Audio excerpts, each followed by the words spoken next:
Assalamualaikum warahmatullahi wabarakatuh. Kembali lagi ke channel Mas Dosen Jalan-Jalan. No learning perfect, biar perfect, jalan-jalan dulu. Hai, apa kabar semuanya? Semoga selalu dalam keadaan yang sehat dan juga bahagia. Dan kalau sudah bahagia, jangan lupa buat subscribe ya. Nah, di video kali ini kita akan membahas terkait ruang vektor di mata kuliah Aljabar Linear bersama saya Adri Priyadana. Di mana di video sebelumnya teman-teman sudah mempelajari terkait vektor ya. Jadi bagi yang belum nanti silahkan ditonton dulu video sebelumnya terkait vektor.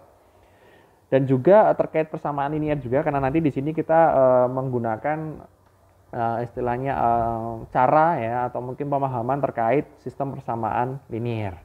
Nah, apa itu ruang vektor? Mungkin langsung saja. Nah, sebelumnya mungkin kita sudah tahu bahwa besaran fisika itu ada dua ya kemarin ya di video vektor ya. Jadi ada besaran skalar dan juga besaran vektor. Nah, sebelum kita ke ruang vektor, kita perlu tahu dulu apa itu medan skalar. Jadi sebenarnya medan atau area ya mungkin ini udah ditetapkan namanya medan ya. Jadi suatu himpunan yang menampung kemungkinan semua skalar yang ada. Sebenarnya arahnya seperti itu sih. Jadi misalnya di sini misalkan diketahui bahwa K adalah himpunan. K ya adalah himpunan dan didefinisikan dua buah operasi penjumlahan plus dan juga perkalian. Maka K dikatakan medan skalar jika dipenuhi 10 aksioma berikut. Jadi ada 10 syarat agar suatu himpunan K itu dapat disebut sebagai medan skalar. Nah, yang pertama contohnya di sini untuk setiap alfa dan beta ya, alfa dan beta atau anggota dari himpunan tersebut itu merupakan anggota dari himpunan K, maka ketika kita cari A tambah B, dia juga harus merupakan himpunan dari K. Terus kalau kita kalikan masing-masing anggota himpunan juga hasilnya harus ada atau merupakan anggota dari himpunan K. Sebagai contoh itu, dan kita harus pastikan semua aksioma ini nanti sampai 10 ya, itu harus terpenuhi. Kalau salah satu aksioma tersebut tidak terpenuhi, maka sudah pasti dikatakan bahwa himpunan tersebut adalah bukan medan skalar. Jadi simpel itu. Jadi ada 10 ya. Ini ada sampai 10. Dalam hal ini semua anggota dari field adalah skalar. Jadi kalau kita ngomongin medan skalar berarti anggota dari himpunan itu adalah skalar. Jadi cuman kita ngecek aja 1 sampai 10 gitu aja. Nah, ini contohnya himpunan bilangan real R adalah medan skalar terhadap operasi penjumlahan dan perkalian berikut. Dan perkalian berikut adalah pembuktiannya. Nah, misalnya kita ambil ya salah satu aja 1, 2, 3 gitu ya misalnya. Kita cek 1 tambah 1, 3 dia bagian dari himpunan R ya. Dikalikan juga ada gitu ya. Dan seterusnya sampai ke 10 ya. Sampai ke 10 gitu. Nah, tentunya kita ngeceknya juga tidak hanya nilai 1 dan 2 dan 3, tapi semuanya gitu ya. Semua bilangan real yang kemungkinan dari positif seterusnya sampai negatif seterusnya itu harus kita cek semua gitu ya. Ketika nanti sudah terpenuhi ke 10 aksioma berikut, maka dikatakan himpunan tersebut adalah medan skalar. Dan tentunya ini juga udah pasti kita lihat ya, karena dia sudah tidak terhingga itu ya, positif sampai tidak terhingga, negatif sampai tidak terhingga. Jadi bilangan real ini atau himpunan bilangan real ini bisa kita katakan sebagai medan skalar. Nah, ruang vektor sebenarnya sama, cuman isinya dia bukan skalar tapi vektor ya teman-teman. Jadi mirip sama, cuman di sini himpunan anggota himpunannya adalah vektor. Di mana di sini harus memenuhi 8 syarat. Kalau yang tadi 10, yang di sini cukup 8 saja. Jadi ada 8 syarat agar himpunan V itu, himpunan vektor itu disebut sebagai ruang vektor gitu ya. Yang pertama contohnya misalnya ada vektor anggota vektor pada himpunan V, misalnya U sama V, maka harus kita cari U tambah V itu juga harus ada dalam atau merupakan anggota dari himpunan vektor V ini. Dan juga seterusnya ya. Misalnya himpunan misalnya di sini ada skalar juga ya, kita mainan skalar juga. Misalnya skalar A dari himpunan K, maka A di sini A dikali U ya, vektor dikalikan vektor di situ dikalikan sebuah skalar, dia harus hasilnya juga merupakan anggota dari himpunan V.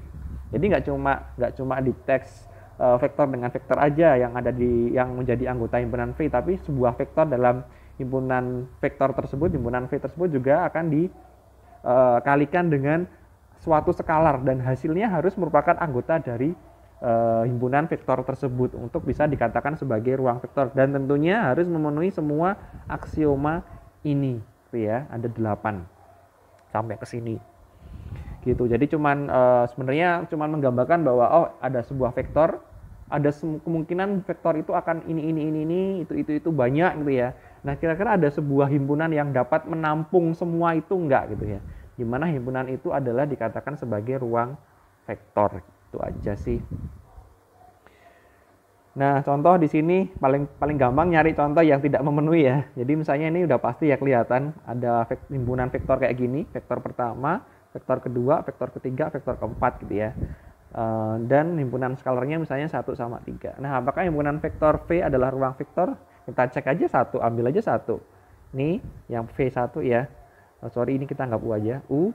Yang di sini 357 itu yang di sini kita anggap V. Nah, kita tambahkan jadinya ini. Nah, ini tidak ada di sini.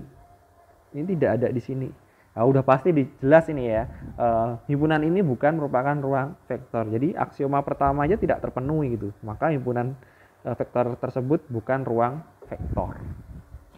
Jadi cukup satu aja yang tidak memenuhi udah pasti itu dikatakan sebagai bukan ruang vektor.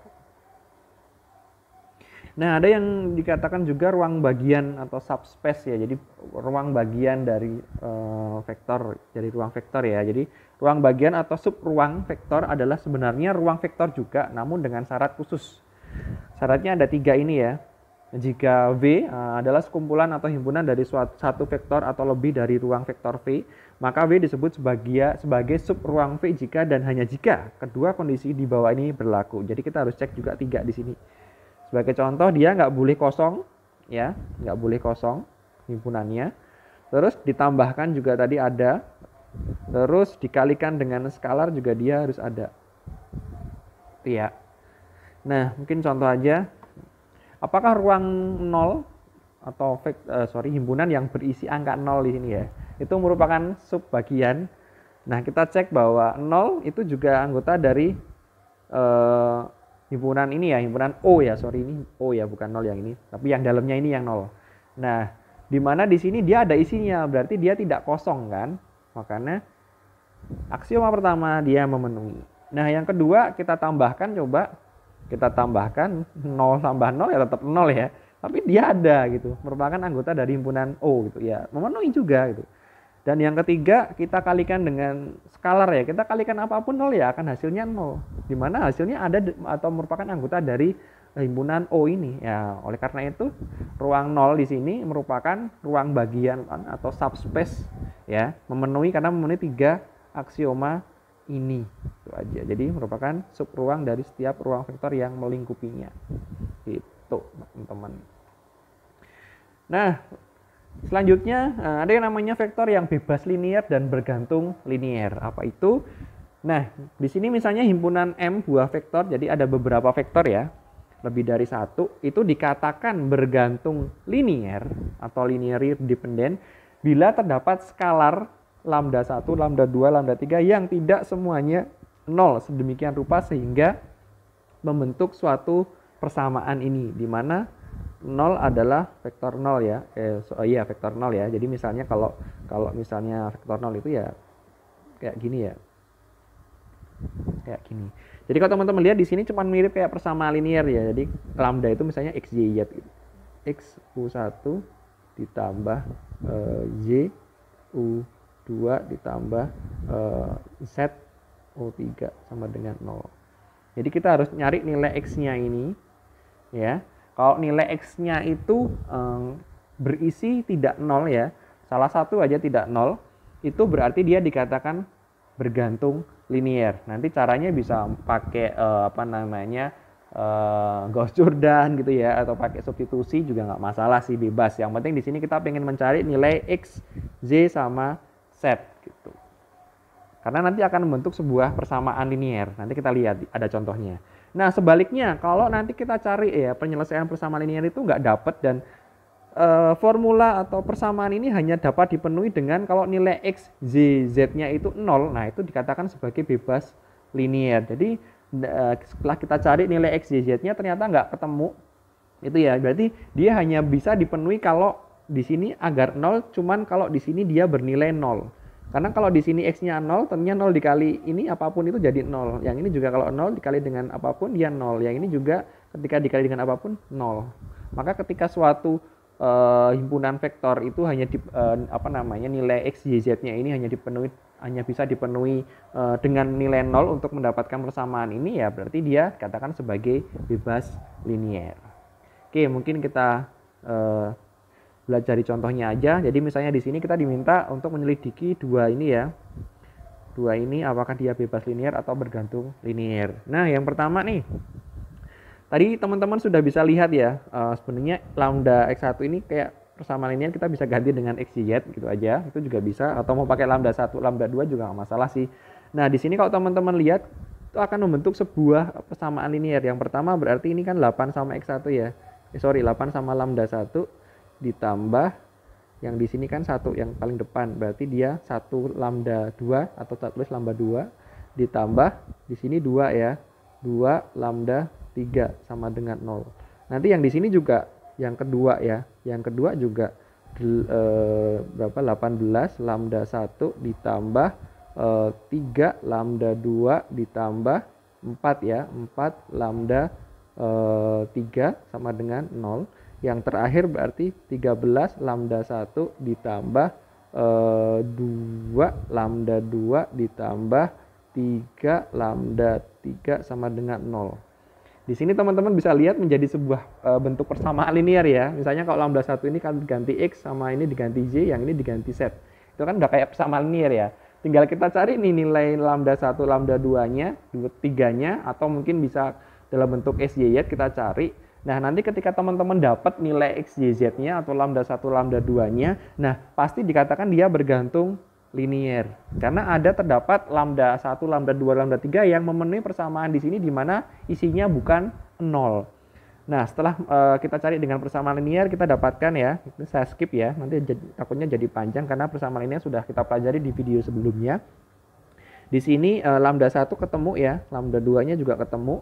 Jadi artinya 3 lambda di sini dia dapat diisi selain 0. Maka persamaan tersebut menjadi kombinasinya seperti ini ya.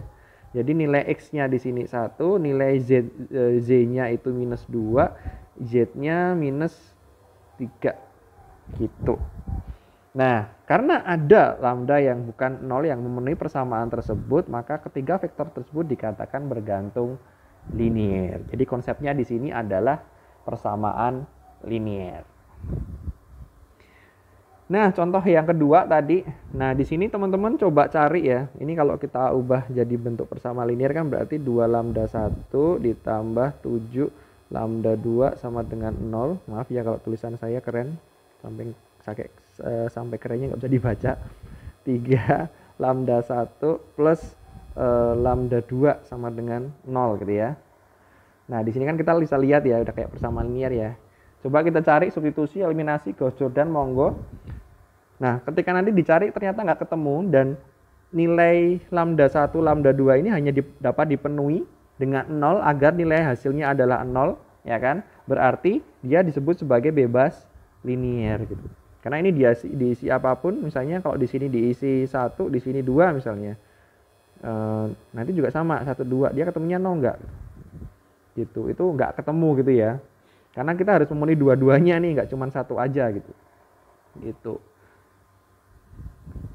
Nah, selanjutnya ada yang namanya kombinasi linier. Jadi suatu vektor V dikatakan kombinasi linier dari himpunan U1 atau vektor 1, vektor 2, dan vektor selanjutnya. Bila terdapat skalar-skalar ya atau nilai X, Y, Z-nya, anggap gitu juga nggak masalah.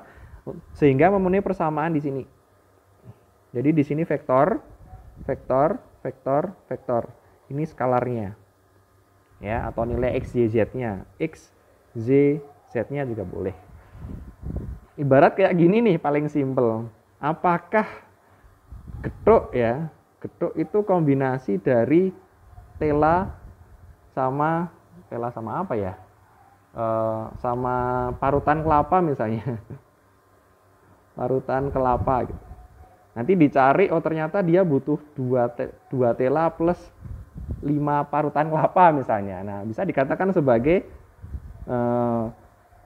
getuk ini merupakan kombinasi dari 2 tela dan 5 parutan kelapa. Mungkin contohnya kayak gitu kali ya.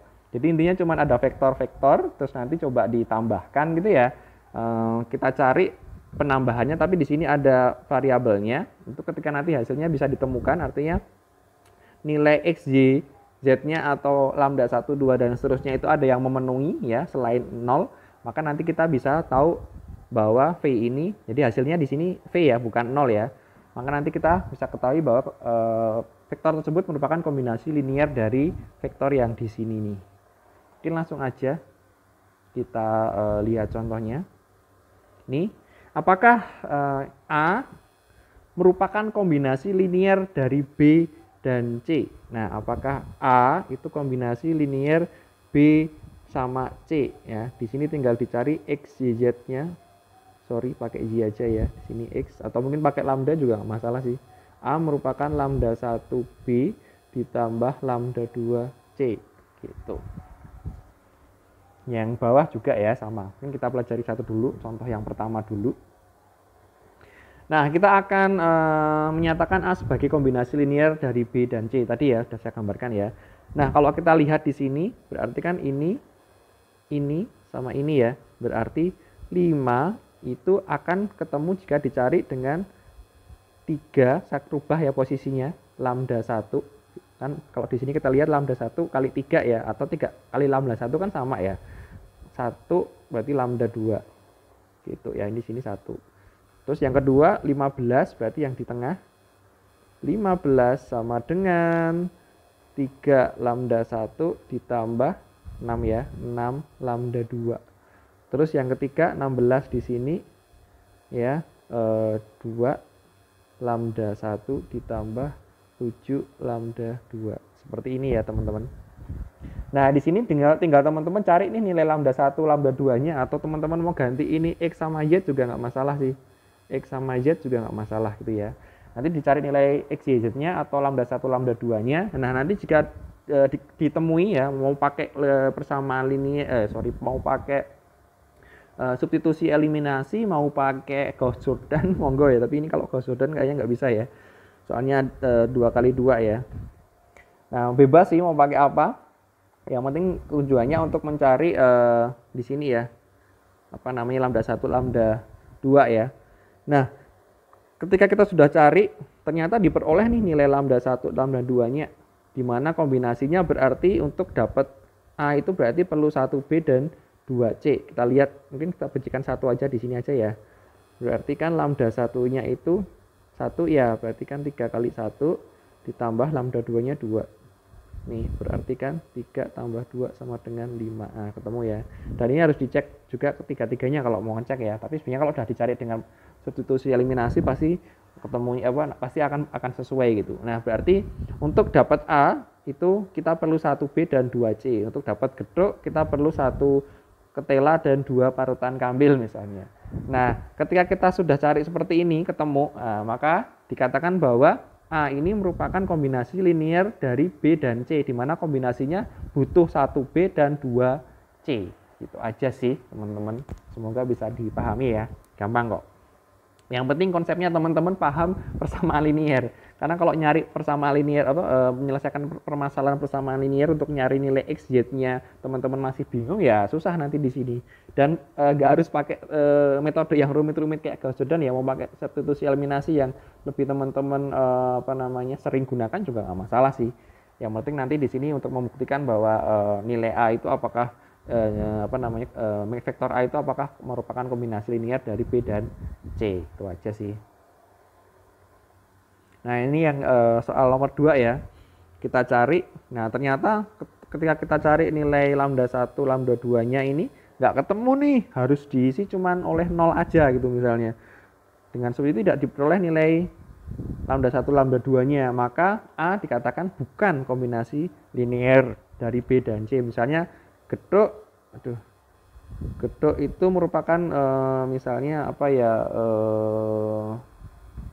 mungkin yang sedikit nasi misalnya, nasi plus susu misalnya ya, dia mau dikombinasikan kayak apapun butuh 2 susu 1 nasi pun dia nggak akan jadi getuk gitu. Ya contohnya kayak gini, berarti memang nasi sama getuk ini nggak bisa, nasi sama susu ini nggak bisa jadi getuk, gitu aja sih. Contoh analogi simpelnya gitu ya. Nah, selanjutnya ada yang namanya rentangan atau span. Nah, jadi misalnya S di sini isinya adalah himpunan vektor V1, V2 sampai Vk adalah himpunan vektor dari ruang vektorial V, dan span S adalah himpunan yang berisi semua kombinasi linier, vektor kombinasi linier dari V1, V2 dan seterusnya. Artinya gini, misalnya ada V1 kayak gini ya, V2-nya kayak gini kan, vektor kayak gini ya, V3-nya kayak gini misalnya nih. Nah, artinya ketika kita nyari kombinasi linear kan mungkin ada kemungkinan nanti antara ini sama ini kombinasinya jadi panjang misalnya. Ini sama ini jadi di tengah kayak gini ya gitu ya. Nah, artinya kan di sini ada yang namanya rentangan. Jadi ada perubahan nih, semakin merentang atau ada gabungan atau mungkin kombinasi antara ini sama ini sama ini gitu ya. Nah, himpunan vektor-vektor yang hasil atau yang berisi rentangan-rentangan ini ya dikatakan sebagai span ini atau rentangan ini ya. Jadi yang berisi kombinasi linear dari suatu vektor-vektor itu. Jadi vektor 1, V2 dan V3. Itu kita coba cari kombinasi linearnya ya. Kan bisa skalarnya bisa banyak ya nilainya itu. Contoh di sini C1 ini skalarnya ya, atau lambda 1, lambda 2 tadi. Itu bisa diisi lebih dari 1 misalnya. Ya nanti hasil vektornya akan banyak sekali gitu, juga enggak masalah. Artinya vektor-vektor tersebut akan dikatakan sebagai rentangan atau span. Jadi jika span SV maka dikatakan bahwa V dibangun ya atau dibentuk oleh S, atau S membentuk V gitu ya. Jadi yang awalnya himpunannya berisi vektor 1, 2, ketika vektor 1, 2 ini dikombinasikan, 2, 3, 3, 4 dikombinasikan, 1, 4 semua dikombinasikan ya, dimana satu kali misalnya 1 sama 2 dikombinasikan itu bisa lebih dari 1 gitu ya. Itu akan banyak sekali. Nah, vektor-vektor itu akan membentuk sebuah rentangan span. Jadi dia lebih banyak lagi karena berisi kombinasi linier dari vektor-vektor yang ada, yaitu vektor yang ada dalam himpunan S ini. Intinya seperti itu aja teman-teman. Nah, contoh di sini tentukan V1, V2, V3 span dari ruang vektor R3. Ini apakah di span gitu ya. Kita cek untuk menentukan span di ruang vektor R3, maka dicari kemungkinan setiap vektor di ruang R3 atau kombinasi dari V1, V2 dan V3 ya. Misalnya A-nya A1, A2, A3 atau mungkin X, Y, Z juga boleh, lambda 1, lambda 2, lambda 3 juga boleh gitu ya. Maka A dapat ditulis sebagai kombinasi linier V1 dan V2 dan V3. Nah, seperti ini ya. Tadi kan vektor yang pertama kan ini ya. Vektornya kan 2 min 2 1 2. Nih, min 2 1 2 gitu ya. Nah, ini kan skalarnya ya. Ini kan skalarnya ya, X-nya. Ini juga vektor yang kedua, vektor yang ketiga. Ini sama aja sih. Ini kan kayak min 2K1 ditambah 0K2 ditambah min 1K3. Jadi kayak persamaan linear juga. Ini kita anggap X, ini kita anggap Z, ini kita anggap Z. Terus kita taruh di belakang di sini misalnya. Yang ini juga di sini. Jadi biar nanti tulisannya jadi min 2. Mungkin K dulu ya. K1 ditambah 0 berarti nggak ada ya. Yang ini kan 0 ya. Ditambah ini min 1 K3 itu ya, itu sama dengan A1 yang di sini nih. Jadi ini tambah ini tapi penambahnya perkalian dari skalarnya ya, jadinya di sini. Jadi kan kombinasi gitu ya, kombinasi antara vektor 1, vektor 2, vektor 3 kombinasinya seperti apa. Ini ada K1, K2, K3, hasilnya jadi A. Yang bawah juga sama. Nah, atau bisa kita tuliskan seperti ini teman-teman. Ini vektor 1 ini, vektor 2 ini, vektor 3 ini ya. Jadi vektornya kan berarti atau anggap aja kita tuliskan U atau mungkin tadi U1 ya. Ya nggak apa-apa sih, sama aja. U2 hanya U ya. Hanya permisalan nama aja di sini. Berarti kan nanti kita kalikan ya, ini kalikan ini kayak perkalian matriks biasa. Ini kalikan ini kalikan ini agar ketemu yang di sini. Nah, agar supaya ada nilai K1, K2, maka matriks 3 kali 3 tersebut harus mempunyai inverse atau determinannya tidak boleh sama dengan 0. Kok bisa? Nah, di sini teman-teman kan tadi udah bisa lihat ya, berarti kan untuk mencari yang di sini ya. Ini kan berarti kalau kita lihat K1, K2 itu kan sama aja kayak gini ya teman-teman. 1, 0, 0, 0, 1, 0, 0, 0, 1, ya kan? Karena ini kan dua kali ini, yang di sini kali di sini, kali di sini kan dia biar mewakili yang satu aja gitu ya. Nah, kita bisa merubah itu menjadi sebuah inverse gitu ya. Apa namanya? Biar di sini jadi inverse, nanti kita dapat nilainya yang di sini, kita dapat nilainya yang di sini. Agar dapat yang di sini gitu kan, biar ada nilainya. Nah, di sini syaratnya kemarin kan kalau kita mencari inverse dari suatu metrik itu kan determinannya nggak boleh sama dengan 0 ya. Nah, makanya kita tinggal cari aja nih determinan dari matriks yang di sini nih. Agak nggak kelihatan ya, sebentar. Saya hapus dulu.